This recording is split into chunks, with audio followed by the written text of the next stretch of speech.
নমস্কার, সময় কলকাতার পর্দায় আপনাদের সবাইকে স্বাগত। সময় নিউজ নিয়ে আমি দেবস্মিতা রয়েছি আজকে আপনাদের সাথে। প্রথমেই নজর রাখবো বিস্তারিত খবরে।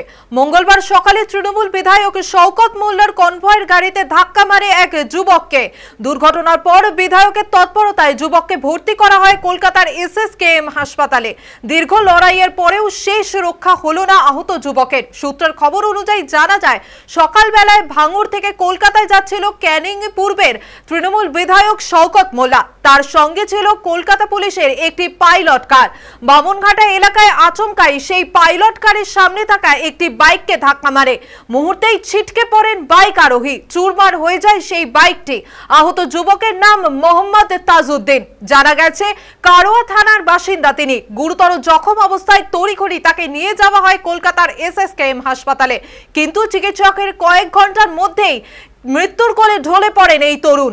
ঘটনায় জানার পরেই বুধবার গভীর শোক প্রকাশ করেছে পরিবারের পাশে থাকার আশ্বাস দেন শওকত মোল্লা স্বয়ং।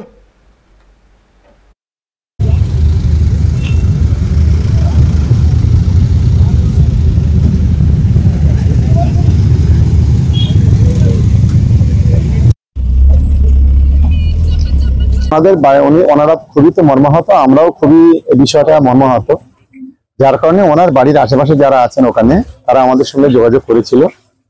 ওখানে দাহটা মানে কাজটা সমাপ্ত হয়ে যাক, তারপরে নিশ্চয়ই আমরা যোগাযোগ করব। আমরা মানবিক দিক থেকে পরিবারের পাশে থাকবো। দীর্ঘদিন ধরে যে একটা পেট্রোলিং কার সেটা খারাপ অবস্থা, সেই সম্পর্কে কেন সচেতন হননি আপনি? দেখুন, এটা সম্পূর্ণ আমাকে না জিজ্ঞাসা করে আপনারা পুলিশকে জিজ্ঞাসা করুন। এবারে আমার সামনে ঘটনাটা ঘটেছে, ইনসিডেন্ট যেভাবে অ্যাক্সিলেটর যেভাবে নিয়ে গেছে, ড্রাইভারের কিছু করার ছিল না। তো গাড়ির কাগজপত্র সম্পর্কে বিষয়ে যদি জিজ্ঞাসা করতে হয় আপনারা পুলিশকে জিজ্ঞাসা করুন। আপনি কি পরিবারের পাশে থাকবেন? আমার দিক থেকে আমার যতটুকু থাকা দরকার আমি নিশ্চিতভাবে থাকবো। মানবিক দিক থেকে আমরা এই ক্ষেত্রে নয়, সব ক্ষেত্রেও পাশে থাকি, এটাও আমি থাকবো। এবং বলছি যে পুলিশের উদাসীনতা এখানে একটা কাজ করে, সম্পূর্ণ পুলিশের বিষয়। এই বিষয়টা আমি কোনো কথা বলতে পারবো না।